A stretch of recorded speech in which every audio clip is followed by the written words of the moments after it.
जय सीताराम। प्यारे साथियों, एक बार श्री नारद जी के मन में यह अभिमान हुआ कि मेरे समान इस पूरे त्रिलोकी में कोई संगीतज्ञ नहीं है।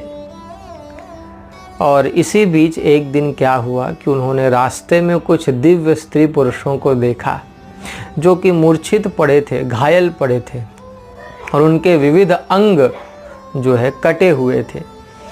नारद जी के द्वारा इस स्थिति का कारण पूछने पर उन दिव्य देव देवियों ने बड़े ही आर्त स्वर में, दुख भरे स्वर में नारद जी से निवेदन करते हुए कहा कि महात्मन, हम सभी राग रागिनियां हैं। पहले हम अंग प्रत्यंगों से पूर्ण थे, पर आजकल नारद नाम का एक संगीतानभिज्ञ व्यक्ति, यानी कि जिसको संगीत का कुछ भी ज्ञान नहीं है, वह दिन रात राग रागिनियों का अलाप करता चलता है, जिससे कि हम लोगों का अंग भंग हो गया है।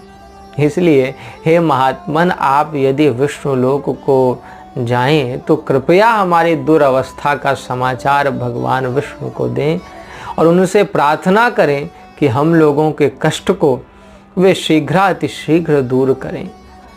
अब जब नारद जी ने अपनी संगीतानभिज्ञता की बात सुनी तब वे बड़े ही दुखी हो गए और जब वे भगवत धाम पहुँचे तो प्रभु ने उनका उदास मुखमंडल देखकर उनकी खिन्नता और उदासी का कारण पूछा। नारद जी ने सारी बात प्रभु को बता दी और प्रभु ने कहा कि हे नारद, मैं भी इस कला का मर्मज्ञ कहाँ हूँ। यह तो भगवान शंकर के वश की बात है, अतएव उनके कष्टों को दूर करने के लिए तुम जाओ और शंकर जी से प्रार्थना करो, वे ही उनके कष्टों को दूर करेंगे। अब नारद जी पहुँचे महादेव जी के पास, भोलेनाथ को उन्होंने सब बताया। भोलेनाथ ने कहा, नारद, यदि मैं ठीक ढंग से राग रागिनियों का आलाप करूं तो निसंदेह वे सभी अंगों से पूर्ण हो जाएंगे, पर मेरे संगीत का श्रोता कोई उत्तम अधिकारी होना चाहिए और मुझे वो कहीं दिखाई नहीं पड़ता। अब नारद जी को और भी दुख हुआ कि क्या मैं संगीत सुनने का अधिकारी भी नहीं हूँ। जो हो, फिर उन्होंने क्या किया कि भगवान शंकर से ही कहा कि प्रभु आप ही उत्तम श्रोता ढूंढ लीजिए, उसका चुनाव कर लीजिए। फिर भगवान शंकर ने भगवान नारायण के नाम का चुनाव किया। इस तरह प्रभु ने भी प्रस्ताव जो है उसको प्रस्ताव को मान लिया। फिर संगीत समारोह आरंभ हुआ।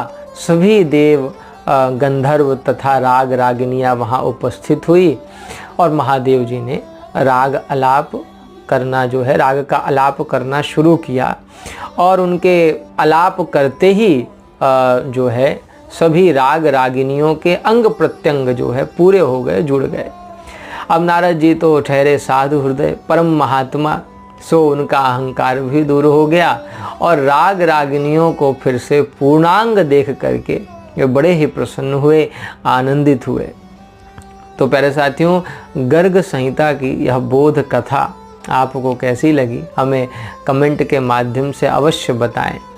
आपसे फिर मुलाकात होगी ऐसे ही किसी और लघु बोध कथानक के साथ। तब तक के लिए आप सभी को जय सीताराम।